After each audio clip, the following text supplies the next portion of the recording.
doutor Renato, do enfermeiro Francisco, né, de uma fonoaudióloga que sou eu, né, Áurea, fisioterapeuta, nutricionista, psicólogo, esses especialistas que fazem parte do NASH, que não sei se vocês já ouviram falar, é um núcleo de apoio que está inserido na unidade. Não atende só essa unidade, mas mais 2 unidades, por isso não somos fixos aqui, mas trabalhamos com uma escala que é agendada pela estratégia, para a gente atender a necessidade, né, quando houver uma solicitação da especialidade. Vocês têm direito, né, a esse atendimento, é só vocês fazerem contato com os agentes comunitários de vocês, para eles agendarem junto com a equipe. Né? Vocês vão conhecendo aos pouquinhos, vocês vão perguntando para a gente. E esse grupo, a gente vai falar cada um dentro da sua especialidade sobre a promoção de saúde, né? Como também a gente pode estar identificando algumas dificuldades, tá bom? A gente vai falando aos pouquinhos para vocês irem entendendo um pouquinho do que é. Eu vou deixar o doutor Renato falar um pouquinho para ele dar continuidade lá ao atendimento dele, tá bom assim? Bom dia, professor. Renato, produção. Nós falamos da fundação aqui, da inauguração do posto. Esse posto tem o nome de Adão Pereira Lima. Alguém sabe quem foi Adão Pereira Lima? O Pereira Lima foi médico, sanitarista.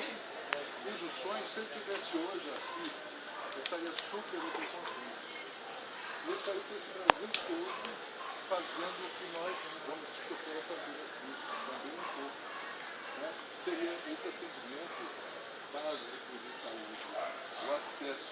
Ele dizia o seguinte, quando ele estava no meio do sertão, né, fazendo parto, atendendo, ele chamava general de campanha. General de campanha seria o médico generalista dele, fazia tudo. Né? E ele não contava com uma equipe que, graças a Deus, a gente pode contar.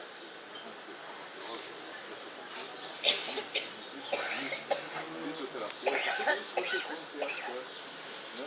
Se Deus quiser, você já tem esse acesso. Só que aqui é um meio de ajudar vocês a conseguirem essa triagem mais rápida desse ponto de vista. Então ele dizia o seguinte, por exemplo, estava fazendo um papo. Toda vez que ligava o cordão umbilical no neném, dizia que essa criança tem acesso à saúde, tem acesso à educação, tem acesso a todos, até que ele via tanta gente, tanta criança morrendo, pequenininha, pelo sertão, por aquela coisa.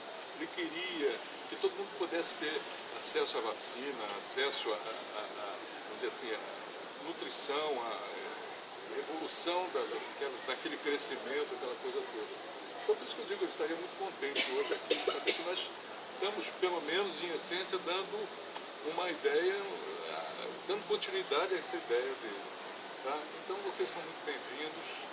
A gente gostaria até, nós estamos conversando, que vocês pudessem propor um nome a esse grupo. Como poderia ser chamado esse grupo que a gente está começando hoje, e as reuniões vão ser quinzenais mesmo.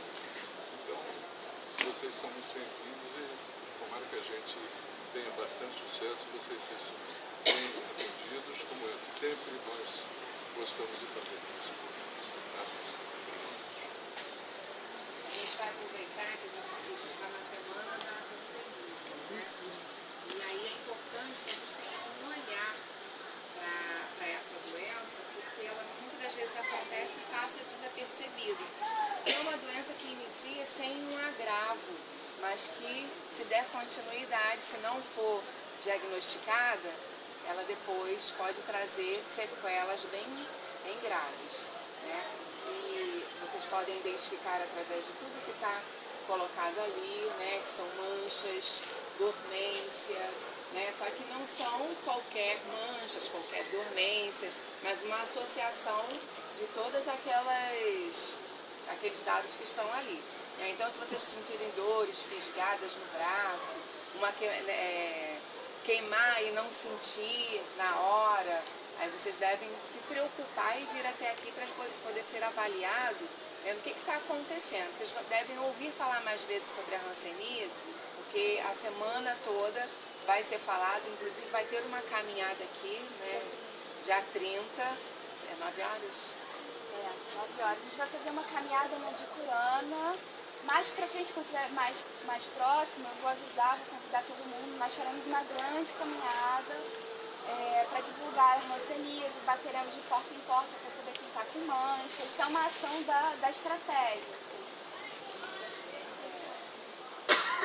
Bom, como a Aura disse, esse aqui é o nosso primeiro encontro. A gente só está explicando como vai funcionar esse grupo, tá? Tá passando uma lista de presença, queria que, por favor, todo mundo assinasse, colocasse a idade ao lado, tá? Que a gente vai estar marcando outras reuniões, sempre quinzenais, tá? Mas eu quero aproveitar e falar um pouco sobre o olhar da fonoaudiologia, né? O que é a fonoaudiologia? Ela se preocupa com a comunicação humana, né? E muitas das vezes a gente deixa de prestar atenção de como a gente está evoluindo, né? Quanto à questão da audição, a questão da fala, da mastigação, né? Às vezes a gente se preocupa tanto com a aparência, a gente se olha no espelho e vê que a pele envelhece, infelizmente, né? E a gente percebe no olhar. O olho, quando envelhece, a gente percebe, porque a gente começa a ter a fase do braço curto, né? Que vai esticando, e a gente vê que precisa dos óculos. E a audição? A audição a gente consegue perceber da mesma forma? Vocês acham que sim? Não, a gente não consegue perceber. Somente quando a gente começa a aumentar o volume do rádio, da televisão, que a gente sempre faz isso, vai aumentando, porque o ambiente da gente é tão poluído que já se tem o hábito, todo mundo, de chegar em casa e ligar o rádio, a televisão, nem presta atenção no que está sendo falado, mas tem que ter um barulho dentro de casa. Então, jovem, criança, todos já têm esse hábito totalmente inadequado. E aí a gente vai vivendo com esse hábito, o que vai acontecendo com a nossa orelha? Ela vai envelhecendo precocemente, ela vai envelhecendo rapidamente, antes do tempo. Então a gente deve ter um cuidado também com a audição, porque o ruído intenso, ele causa irritabilidade, né? causa o estresse, só que a gente não percebe.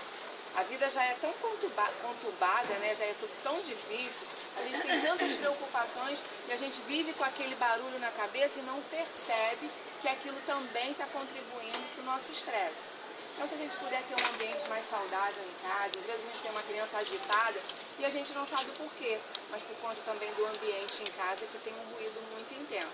Então, vamos ter cuidado de abaixar a televisão, o rádio, que a gente vai se habituar a ouvir num som mais baixo. E como que a gente percebe que a orelha envelheceu?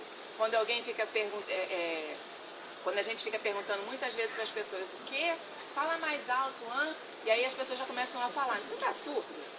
Aí quando eu começo a ouvir isso várias vezes, opa, era aí que está acontecendo alguma coisa de estranho. Então eu realmente estou ficando surdo. Então a gente vai ter tempo para conversar sobre isso, de como a gente pode evitar que isso tudo venha a acontecer, porque a pele da gente tem como a gente passar um hidratantezinho para melhorar, os olhos tem como a gente colocar os óculos para ver. Agora a audição, né, embora a gente tenha aparelho para usar, ele não é confortável e não vai nos trazer, né, o conforto de ouvir normalmente. Então a gente tem que prevenir tudo isso porque causa transtornos, tá certo? E também tem um outro lado que é muito importante que a gente faz também sem perceber, que é a questão da mastigação e a deglutição. Muitas pessoas se engajam e não percebem, né? Tá comendo e começa a tossir, acha que é uma tossezinha, e ali pode ter sido um engasgo. E o engasgo simples, que pode ser avaliado e pode ser prevenido para mais tarde não ter problema, a gente quando aprende a observar a mastigação como está sendo realizada, a gente aprende a observar como que a gente está engolindo um alimento, até mesmo a água, ou até mesmo a saliva, que a gente deixa às vezes parado na boca e não percebe, e vai respirar e engasga também, não percebe que é um engasgo. Tudo isso a gente pode depois conversar com o tempo, para a gente evitar, né, esses engasgos, o rosto da gente, a estrutura facial, de como a gente pode estar fazendo exercícios para evitar o envelhecimento precoce, como também o fortalecimento, né, da mastigação, né, para melhorar um sorriso, a respiração. Tudo isso a gente vai conversar com o tempo, né, a gente vai sentar e a gente vai ver quem tem dúvida. Eu quero que vocês convidem os outros, né, os amigos. A gente falou grupo de idosos, mas não se trata de idosos, né? Trata-se de pessoas que queiram participar de um grupo que receba orientação para prevenir, justamente para lutar, para ter uma saúde, porque infelizmente as pessoas têm uma ideia, como o Dr. Renato estava falando a respeito de como surgiu, né, a unidade de saúde. Hoje a gente tem uma nova estratégia, né, de saúde, que é trabalhar mais a saúde especificamente, porque antes as pessoas procuravam a unidade por conta da doença. E hoje em dia a gente procura a unidade para prevenir, né, que essa doença não venha a acontecer e que a gente venha a ter uma saúde, né, a longo prazo. Então a gente luta com isso e precisa que vocês entendam que é importante estar aqui para que não venham a adoecer. Porque a saúde, né, ela não é cara, mas a doença é que se torna caro para a gente. Então a gente tem que prevenir para poder evitar que isso venha a acontecer. E aí a gente vai ensinar os filhos, os netos, os amigos a lidar com a saúde, né? Porque a saúde é um bem-estar que a gente pode ter e que infelizmente ninguém valoriza. As pessoas só querem ouvir, né, quanto aquela dorzinha que sente, quanto aquele mal-estar que sente, mas ninguém quer ouvir falar que a saúde é importante, como a gente pode tê-la durante muito tempo na vida da gente. Tá bom? Então eu peço que vocês convidem, né, vizinhos, né, familiares, para estar aqui conosco, que a gente vai ter assuntos bem interessantes para ser abordados com vocês. E a gente vai precisar também que vocês participem, né, que perguntem, que tirem suas dúvidas, para poder vocês saírem daqui satisfeitos e não só como ouvintes, mas como falantes também. Tá bom? Então a gente vai estar aqui disponível para vocês quinzenalmente, a gente vai agendar junto com a professora Camila, tá? Para vocês poderem participar. E se vocês vierem, se vocês participarem, o grupo tende a crescer, a evoluir e a gente ter mais a ação participativa dos outros profissionais também, né? Agora, se vocês não vierem, é uma coisa que a gente infelizmente não vai poder dar continuidade, que o grupo, quem vai fazer vai ser vocês, tá bom? A gente só vai dar uma força, tá bom? Tem até uma sugestão de nome dos amigos, deixou anotado no caderno. Tem aqui também. Gente, vou dar uma palavrinha aqui com vocês também. A gente está sempre se vendo, né? Não preciso me apresentar. Aqui vocês estão fazendo ginástica, né? Que também é muito importante para a saúde de vocês. Como a Aura estava explicando, a tendência da gente é ir perdendo ao longo da idade alguns instintos básicos, como por exemplo a audição, e no caso sentidos, e no caso da gente, a gente vai perdendo também um pouco de massa muscular, a nossa coluna vai curvando, que é o que a gente está tratando aqui na academia, tá? Aqui a gente tem muitos casos, vocês estão acompanhando, estão vendo, as pessoas que chegam com bastante dores, ainda com dores na coluna, dores nos músculos, e como vão melhorando ao longo do exercício, né? Não só as dores do corpo, mas também a pressão arterial, a glicose, né? Então vocês estão mais do que cientes que a atividade física é extremamente necessária ao longo do processo de envelhecimento. Então vocês também podem estar convidando outras pessoas, tá, para fazer parte do nosso grupo de caminhada, para fazer parte da Academia Carioca, tá? Essa daqui, que eu estava amassando sem perceber, é a nossa caderneta. O Dr. Renato vai explicar melhor como que funciona. Tá? Essa caderneta que vocês vão receber é uma caderneta que vai ser um controle. Por exemplo, não vai ter aquele problema, vocês trouxeram a receita, eu esqueci minha receita, não pode esquecer isso aqui. Tá? Porque isso aqui vai ter um controle geral da pressão de vocês, controle dos remedinhos que vocês estão tomando, tá? O controle também dos exames que são feitos, a glicose, e é uma espécie de diário de vocês. Tá? Então vamos dar bastante valor, saber se você tem energia, se não tem energia, isso tudo é importante. Quando vocês, em qualquer lugar que você chegar, essa caderneta vai ser como um documento importante que vai dar seguimento a tudo que vocês têm feito, que vocês apresentam depois do exercício, por exemplo, que faz para a professora, se a pressão sobe, se a pressão se mantém estável, se melhora a pressão, se com os exercícios as pressões estão melhorando, a glicose está melhorando. Então isso tudo vai ser uma espécie de orientação para todos